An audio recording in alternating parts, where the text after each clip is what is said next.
నా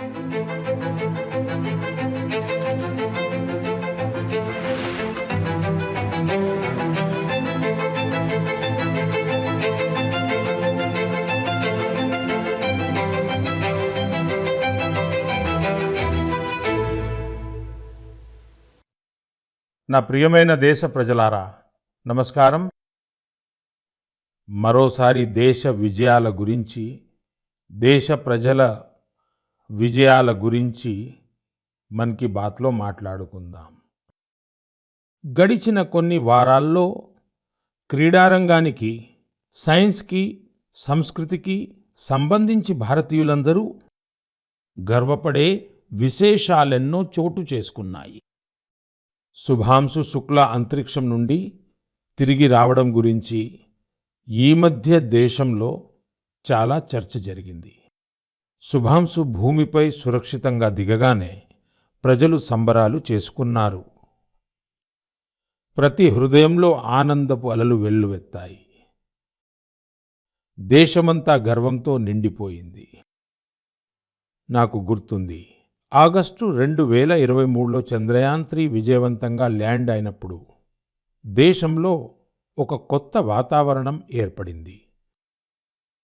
సైన్స్ గురించి, స్పేస్ గురించి పిల్లల్లో ఒక కొత్త ఆసక్తి కూడా కలిగింది. ఇప్పుడు చిన్న చిన్న పిల్లలు కూడా మేము స్పేస్కి వెళ్తాం, మేము కూడా చంద్రుడిపై దిగుతాం, స్పేస్ సైంటిస్టులు అవుతాం అంటున్నారు. మిత్రులారా, మీరు ఇన్స్పైర్ మనక్ అభియాన్ పేరు వినే ఉంటారు. ఇది పిల్లల ఆవిష్కరణలను ప్రోత్సహించే అభియాన్. ఇందులో ప్రతి స్కూల్ నుండి కొత్త ఆలోచనలు గల పిల్లలను 5గురిని ఎంపిక చేస్తారు. దీనివల్ల ఇప్పటి వరకు లక్షల మంది పిల్లలు చేరారు. చంద్రయాన్-3 తర్వాత వారి సంఖ్య రెట్టింపు అయింది. దేశంలో స్పేస్ స్టార్టప్స్ కూడా వేగంగా పెరుగుతున్నాయి. 5 ఏళ్ల క్రితం 50 స్టార్టప్స్ కూడా లేవు.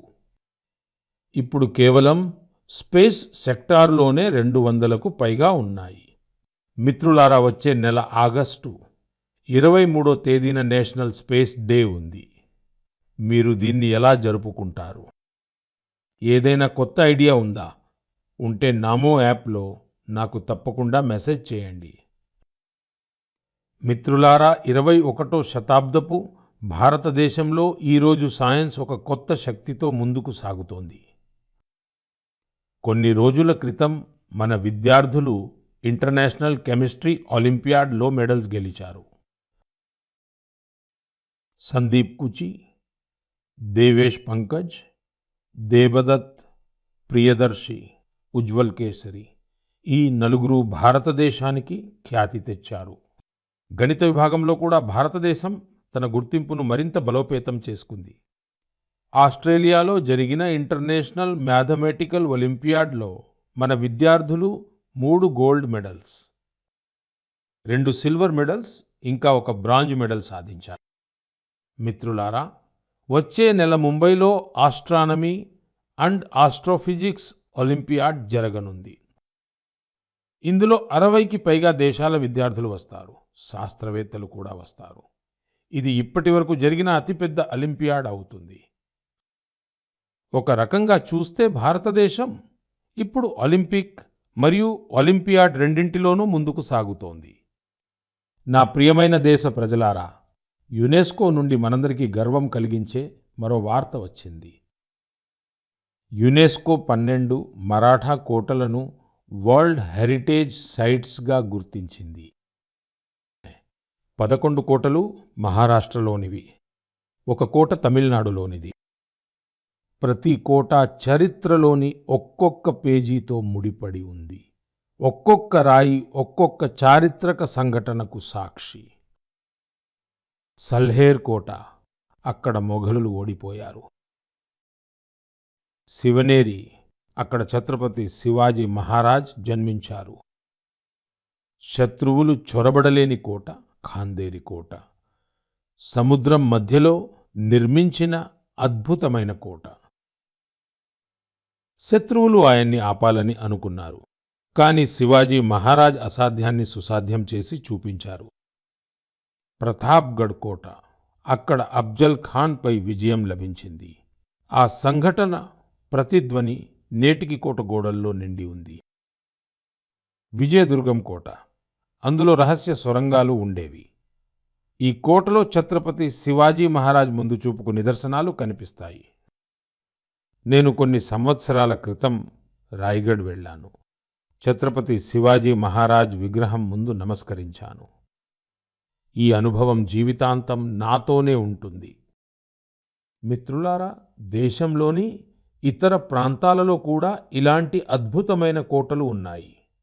అవి దాడులను ఎదుర్కొన్నాయి, ప్రతికూల వాతావరణాన్ని తట్టుకున్నాయి. కానీ ఆత్మగౌరవాన్ని ఎప్పుడూ వదులుకోలేదు. రాజస్థాన్లోని చిత్తోర్గఢ్ కోట, కుంభల్గఢ్ కోట, రణతంబోర్ కోట, ఆమేర్ కోట, జైసల్మేర్ కోట ప్రపంచ ప్రసిద్ధి చెందాయి. కర్ణాటకలోని గుల్బర్గా కోట కూడా చాలా పెద్దది. చిత్రదుర్గం కోట యొక్క విశాలత చూస్తే ఆ రోజుల్లో ఈ కోట ఎలా కట్టి ఉంటారా అని మీరు ఆశ్చర్యపోతారు. మిత్రులారా, ఉత్తరప్రదేశ్లోని బాందాలో కాళింజర్ కోట ఉంది. మహమ్మద్ గజనీ చాలాసార్లు ఈ కోటపై దాడి చేశాడు. ప్రతిసారి విఫలమయ్యాడు. బుందేల్ఖండ్లోనూ ఇలాంటి కోటలు చాలా ఉన్నాయి. గ్వాలియర్, ఝాన్సీ, దతియా, అజయ్గఢ్, గఢ్ కుండార్, చందేరి. ఈ కోటలు కేవలం ఇటుకలు, రాళ్ళు మాత్రమే కాదు. ఇవి మన సంస్కృతికి ప్రతీకలు. సంస్కారం మరియు స్వాభిమానం ఈ రోజుకి ఈ కోటల ఎత్తైన గోడల నుండి తొంగి చూస్తాయి. నేను దేశ ప్రజలందరినీ కోరుతున్నాను, ఈ కోటలను సందర్శించండి, మన చరిత్రను తెలుసుకోండి, గర్వంగా భావించండి. నా ప్రియమైన దేశ ప్రజలారా, మీరు ఊహించుకోండి, సరిగ్గా తెల్లవారుజామున 1908 ఆగస్టు 11వ తేదీన బీహార్లోని ముజఫర్పూర్ నగరంలో ప్రతి గల్లీ, ప్రతి కూడలి, ప్రతి కదలిక ఆ సమయంలో ఆగిపోయినట్లు అనిపించింది. ప్రజల కళ్ళల్లో నీళ్లున్నాయి, కానీ గుండెల్లో అగ్నిజ్వాల ఉంది. ప్రజలు జైలును చుట్టుముట్టారు. అక్కడ ఒక 18 సంవత్సరాల యువకుడు ఆంగ్లేయులకు వ్యతిరేకంగా తన దేశభక్తిని వ్యక్తం చేసినందుకు మూల్యం చెల్లిస్తున్నాడు. జైలు లోపల ఆంగ్లేయ అధికారులు ఒక యువకుడికి ఉరిశిక్ష వేయడానికి సిద్ధమవుతున్నారు. ఆ యువకుడి ముఖంలో భయం లేదు, ఆ ముఖం గర్వంతో నిండి ఉంది. అది దేశం కోసం ప్రాణాలు అర్పించే వారికి ఉండే గర్వం. ఆ వీరుడు, సాహసికుడైన ఆ యువకుడు ఖుదీరాం బోస్. కేవలం 18 సంవత్సరాల వయసులో ఆయన చూపిన ధైర్యం దేశం మొత్తాన్ని కదిలించింది. వార్తాపత్రికలు ఉరికంబం వైపుకు వెళ్ళినప్పుడు కూడా ఖుదీరాం బోస్ ముఖంలో చిరునవ్వు చెరగలేదు అని రాశాయి. ఇలాంటి ఎన్నో బలిదానాల ఫలితంగా శతాబ్దాల తపస్సు తర్వాత మనకు స్వాతంత్ర్యం లభించింది. ఆ స్వాతంత్ర్య ఉద్యమానికి దేశభక్తులు తమ రక్తాన్ని ధారపోశారు. మిత్రులారా, ఆగస్టు నెల అందుకే విప్లవాల మాసం. ఆగస్టు 1వ తేదీన లోకమాన్య బాల గంగాధర్ తిలక్ గారి వర్ధంతి. అదేలలో ఆగస్టు 8వ తేదీన గాంధీని నాయకత్వంలో క్విట్ ఇండియా ఉద్యమం మొదలైంది. ఆ తర్వాత ఆగస్టు 15న మన స్వాతంత్ర్య దినోత్సవం వస్తుంది. ఆ రోజు మనం మన స్వాతంత్ర్య సమరయోధులను గుర్తు చేసుకుంటాం, వారి నుండి స్ఫూర్తిని పొందుతాం. కానీ మిత్రులారా, మన స్వాతంత్ర్యంతో పాటు దేశ విభజన బాధ కూడా ఆ రోజుతో ముడిపడి ఉంది. అందుకే మనం ఆగస్టు 14వ తేదీని విభజన భీభత్స స్మృతి దినోత్సవంగా జరుపుకుంటాం. నా ప్రియమైన దేశ ప్రజలారా, 1905లో ఆగస్టు 7వ తేదీన మరో విప్లవం మొదలైంది. అదే స్వదేశీ ఉద్యమం. అది స్థానిక ఉత్పత్తులకు, ముఖ్యంగా చేనేతకు ఒక కొత్త శక్తిని ఇచ్చింది. ఇదే స్మృతిలో దేశం ప్రతి సంవత్సరం ఆగస్టు 7వ తేదీన నేషనల్ హ్యాండ్లూమ్ డే జరుపుకుంటుంది. ఈ సంవత్సరం ఆగస్టు 7న నేషనల్ హ్యాండ్లూమ్ డేకి 10 సంవత్సరాలు పూర్తవుతున్నాయి.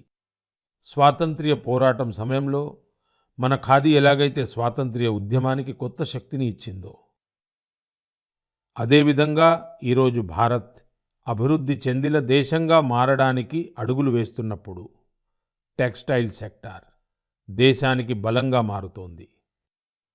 దేశంలోని వివిధ ప్రాంతాలలో ఈ సెక్టార్కి చెందిన లక్షలాది మంది ఈ 10 ఏళ్లలో సాధించిన విజయాలు ఎన్నో ఉన్నాయి. మహారాష్ట్రలోని పైఠణ్ గ్రామానికి చెందిన కవితా ధవళే మొదట ఒక చిన్న గదిలో పనిచేసేవారు. స్థలం లేదు, సౌకర్యాలు లేవు, ప్రభుత్వం నుండి సహాయం లభించింది. ఇప్పుడు ఆమె నైపుణ్యంతో దూసుకుపోతోంది. ఆమె 3 రెట్లు ఎక్కువగా సంపాదిస్తోంది. స్వయంగా తాను తయారు చేసిన పైఠణీ చీరలను అమ్ముతోంది. ఒడిశాలోని మయూర్భంజ్లో కూడా ఇటువంటి విజయగాథ ఒకటి ఉంది. ఇక్కడ 650 మందికి పైగా గిరిజన మహిళల కృషి వల్ల సంతాలీ చీరల వైభవం తిరిగి వచ్చింది. ఇప్పుడు వాళ్ళు ప్రతి నెలా 1000 రూపాయలు సంపాదిస్తున్నారు. వీళ్ళు కేవలం బట్టలు నేయడం లేదు, తమకంటూ ఒక గుర్తింపు ఏర్పరచుకుంటున్నారు. బీహార్లోని నలందకు చెందిన నవీన్ కుమార్ విజయం కూడా స్ఫూర్తినిస్తుంది. తరతరాలుగా ఆయన వంశం నేత పని తన ఇంటి పేరుగా మార్చుకుంది. అయితే చెప్పుకోదగ్గ విషయం ఏమిటంటే ఆయన కుటుంబం ఇప్పుడు ఈ ఫీల్డ్లో ఆధునికతను కూడా చేర్చింది. ఇప్పుడు ఆయన పిల్లలు హ్యాండ్లూమ్ టెక్నాలజీ నేర్చుకుంటున్నారు, పెద్ద బ్రాండ్స్లో పని చేస్తున్నారు. ఈ మార్పు కేవలం ఒక కుటుంబానిది కాదు, ఇది చుట్టుపక్కల అనేక కుటుంబాలను ముందుకు తీసుకెళ్తోంది. మిత్రులారా, భారత్లో టెక్స్టైల్ కేవలం ఒక పరిశ్రమ కాదు, అది మన సాంస్కృతిక వైవిధ్యాన్ని చాటి చెబుతుంది. నేడు టెక్స్టైల్ మరియు అపెరల్ మార్కెట్ చాలా వేగంగా పెరుగుతోంది.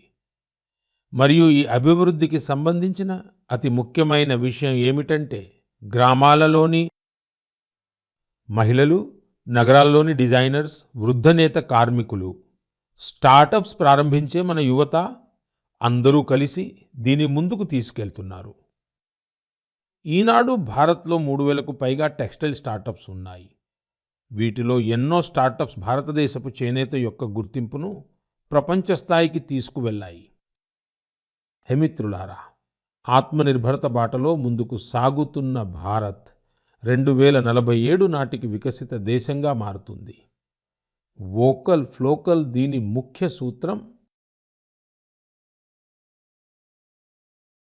అతి పెద్ద బలం భారతదేశంలో భారతీయులు చెమటోడ్చి తయారు చేసిన వాటినే కొనండి, వాటినే అమ్మండి. ఇదే మన సంకల్పం కావాలి.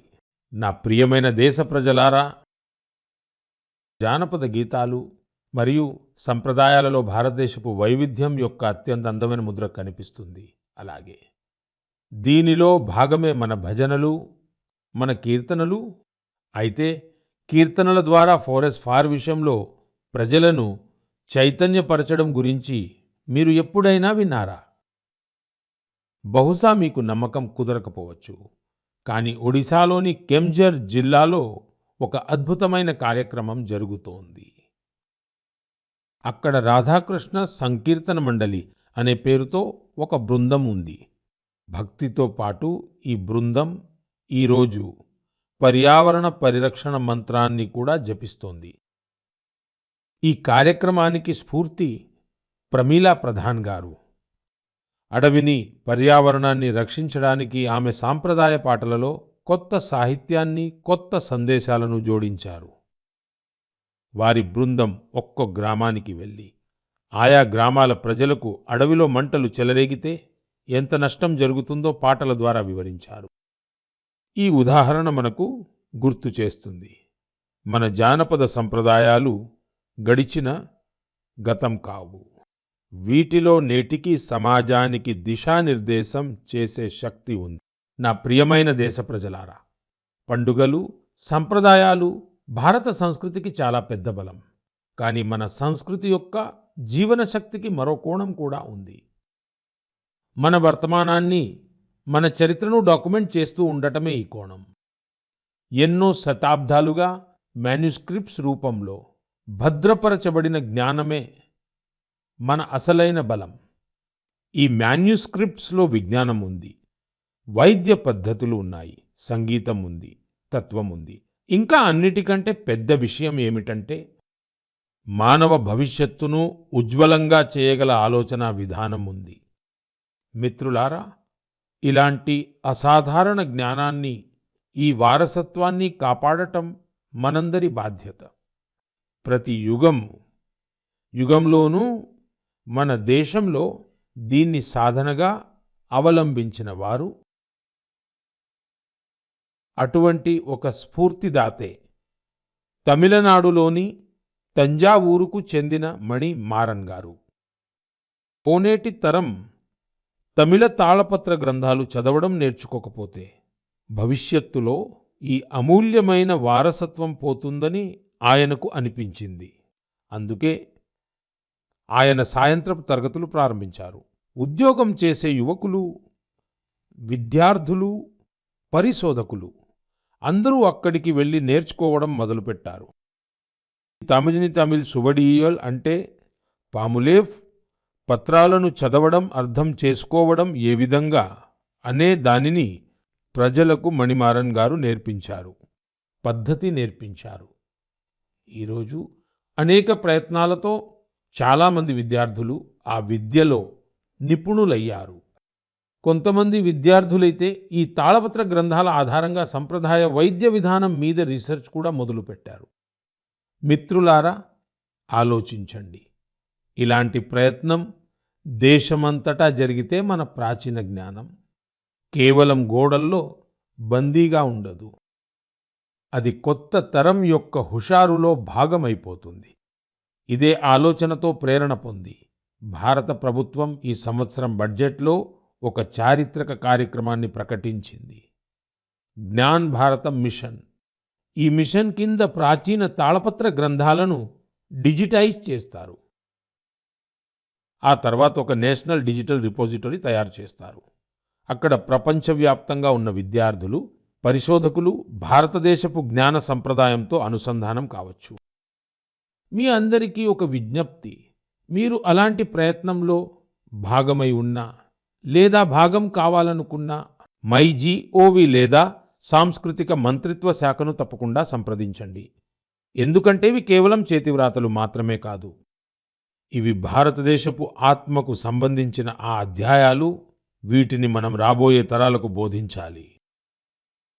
నా ప్రియమైన దేశ ప్రజలారా, మీ చుట్టుపక్కల ఎన్ని రకాల పక్షులు, పిచ్చుకలు ఉన్నాయని మిమ్మల్ని అడిగితే మీరు ఏమి చెబుతారు? రోజు 5-6 పక్షులు కనిపిస్తాయి లేదా పిచ్చుకలు కనిపిస్తాయి అని చెప్తారు. బహుశా వాటిలో కొన్ని జాతులు మనకు తెలుసు, కొన్ని తెలియవు. కానీ మన చుట్టూ ఏ ఏ పక్షి జాతులు నివసిస్తున్నాయో తెలుసుకుంటే చాలా బాగుంటుంది.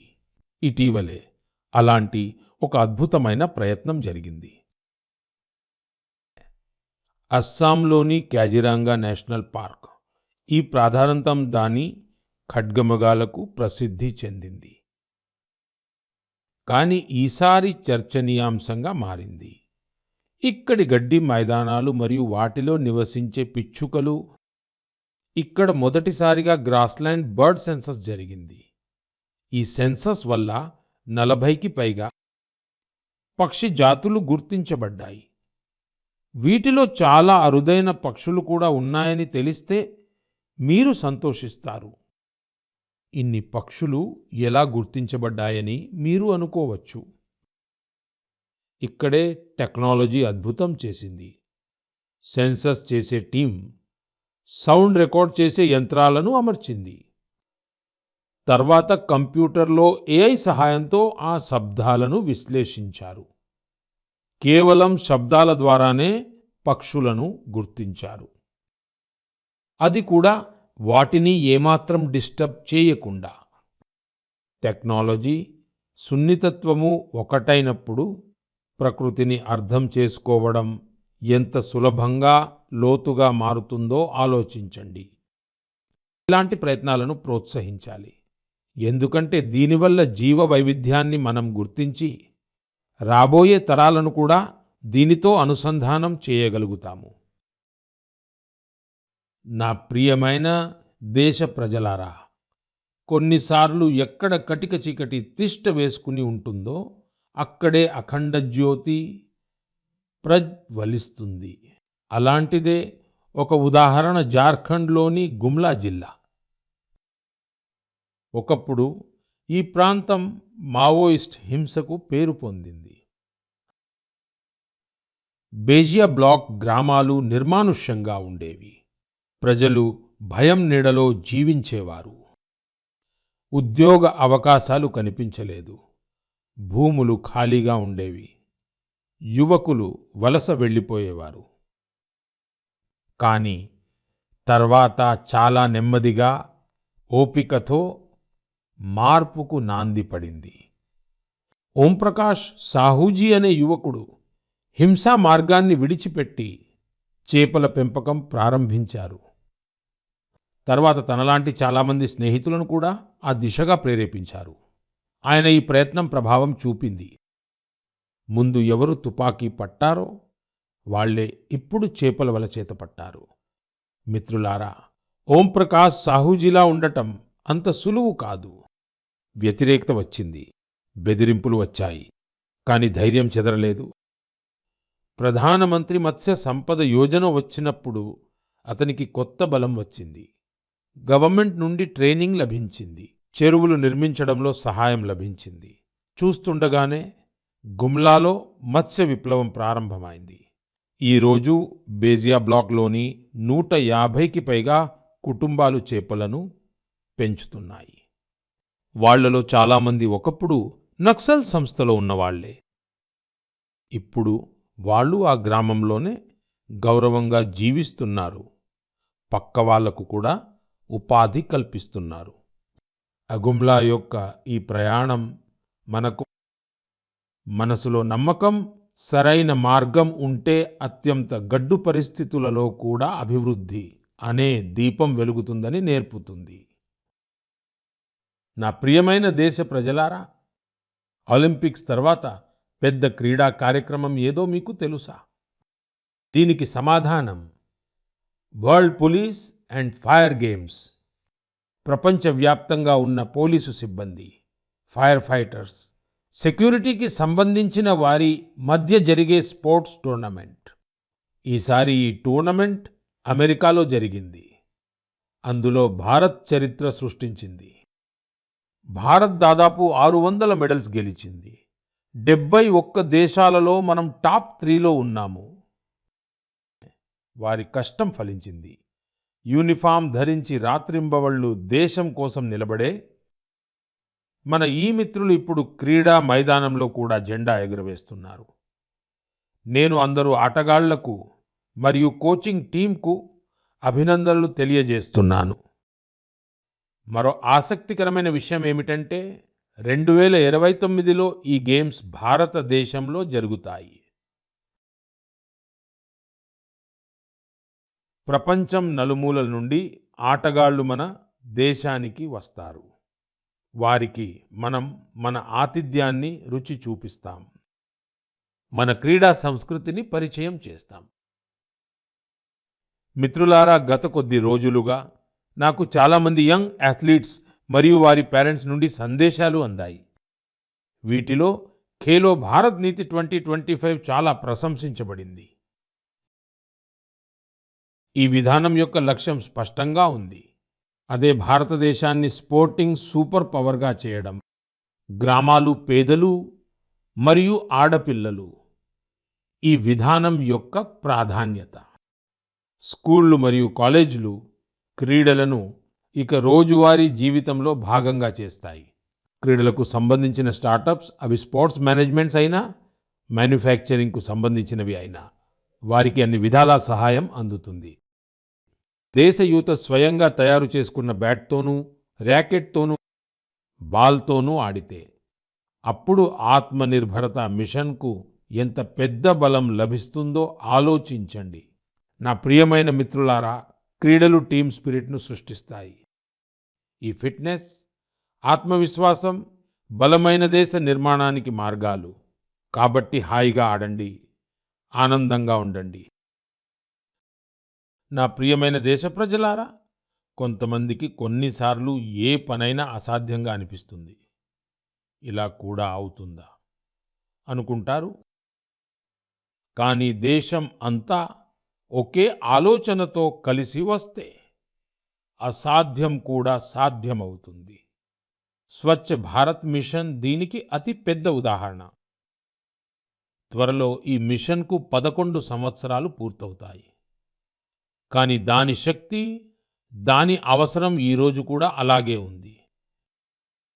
స్వచ్ఛ భారత్ మిషన్ ఈ 11 సంవత్సరాలలో ఒక ప్రజా ఉద్యమంగా మారింది. ప్రజలు దాన్ని వాళ్ళ బాధ్యతగా భావిస్తారు. నిజమైన జన భాగస్వామ్యం అంటే ఇదే కదా. మిత్రులారా, ఈ భావనని ప్రతి ఏడాది జరిగే స్వచ్ఛ సర్వేక్షణ ఇంకా పెంచింది. ఏది దేశంలోని 4500కు పైగా నగరాలు, పట్టణాలు దీనికి జతయ్యాయి. 15 కోట్ల కంటే ఎక్కువ మంది ప్రజలు పాల్గొన్నారు. ఇది మామూలు విషయం కాదు. ఇది స్వచ్ఛ భారత్ స్వరం. మిత్రులారా, పట్టణాలు తమ అవసరాలు, వాతావరణానికి తగ్గట్టుగా వేరు పద్ధతుల్లో పరిశుభ్రత కోసం పనిచేస్తున్నాయి. వీటి ప్రభావం కేవలం ఈ నగరాలకు పరిమితం కాదు. మొత్తం దేశం ఈ పద్ధతులను అవలంబిస్తోంది. ఉత్తరాఖండ్లోని కీర్తినగర్ ప్రజలు కొండల్లో వేస్ట్ మేనేజ్మెంట్లో కొత్త అద్భుతాన్ని సృష్టిస్తున్నారు. అలాగే మంగళూరులో టెక్నాలజీతో ఆర్గానిక్ వేస్ట్ మేనేజ్మెంట్ పని జరుగుతోంది. అరుణాచల్లో రోయింగ్ అనే ఒక చిన్న పట్టణం ఉంది. ఒకప్పుడు ఇక్కడ ప్రజల ఆరోగ్యానికి వేస్ట్ మేనేజ్మెంట్ చాలా పెద్ద ఛాలెంజ్. ఇక్కడి ప్రజలు దీన్ని తమ బాధ్యతగా స్వీకరించారు. గ్రీన్ రోయింగ్ ఇనిషియేటివ్ మొదలైంది. ఆ తర్వాత రీసైకిల్డ్ వేస్ట్తో పూర్తిగా ఒక పార్క్ తయారు చేశారు. అలాగే కరాడ్లోనూ విజయవాడలోనూ వాటర్ మేనేజ్మెంట్కి సంబంధించిన కొత్త ఉదాహరణలు ఉన్నాయి. అహ్మదాబాద్లో రివర్ ఫ్రంట్లోని పరిశుభ్రత కూడా అందరి దృష్టిని ఆకర్షించింది. మిత్రులారా, భోపాల్లోని ఒక టీం పేరు సకారాత్మక్ సోచ్. 200 మంది ఆడవాళ్లు దీనిలో ఉన్నారు. వీళ్ళు కేవలం శుభ్రం చేయడమే కాదు, ఆలోచనలను కూడా మారుస్తారు. అందరూ కలిసి నగరంలోని 17 పార్కులను శుభ్రం చేయడం, బట్ట సంచులను పంచడం. ఇలా వీరి ప్రతి అడుగు ఒక సందేశం. ఇలాంటి ప్రయత్నాల వల్లనే భోపాల్ కూడా ఇప్పుడు స్వచ్ఛ సర్వేక్షణలో చాలా ముందుకొచ్చింది. లక్నోలోని గోమతి నది టీం ప్రస్తావన కూడా అవసరం. 10 సంవత్సరాల నుండి ప్రతి ఆదివారం అలసిపోకుండా, ఆగకుండా ఈ టీం సభ్యులు పరిశుభ్రత పనుల్లో నిమగ్నులై ఉన్నారు. ఛత్తీస్గఢ్లోని బిల్హా ఉదాహరణ కూడా అద్భుతమైనది. ఇక్కడి స్త్రీలకు వేస్ట్ మేనేజ్మెంట్ ట్రైనింగ్ ఇవ్వబడింది. వాళ్ళంతా కలిసి నగరం రూపురేఖలనే మార్చేశారు. గోవాలోని పణజీ నగరం ఉదాహరణ కూడా స్ఫూర్తిదాయకం. అక్కడ చెత్తను 16 కేటగిరీలుగా విభజిస్తారు. దీనికి నాయకత్వం కూడా మహిళలే వహిస్తున్నారు. పణజీకి రాష్ట్రపతి పురస్కారం కూడా లభించింది. మిత్రులారా, స్వచ్ఛత ఏదో ఒకసారో ఒక రోజో చేసే పని కాదు.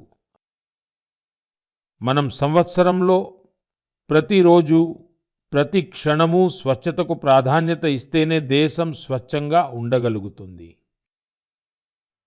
మిత్రులారా, శ్రావణ జలుల మధ్య దేశం మరోసారి పండుగ శోభలతో అలంకరించబడుతోంది. ఈరోజు హరియాలి తీజ్ ఉంది. ఆపై నాగపంచమి మరియు రక్షాబంధన్. ఆపై మన అల్లరి కృష్ణుడి జన్మదినోత్సవం జన్మాష్టమి.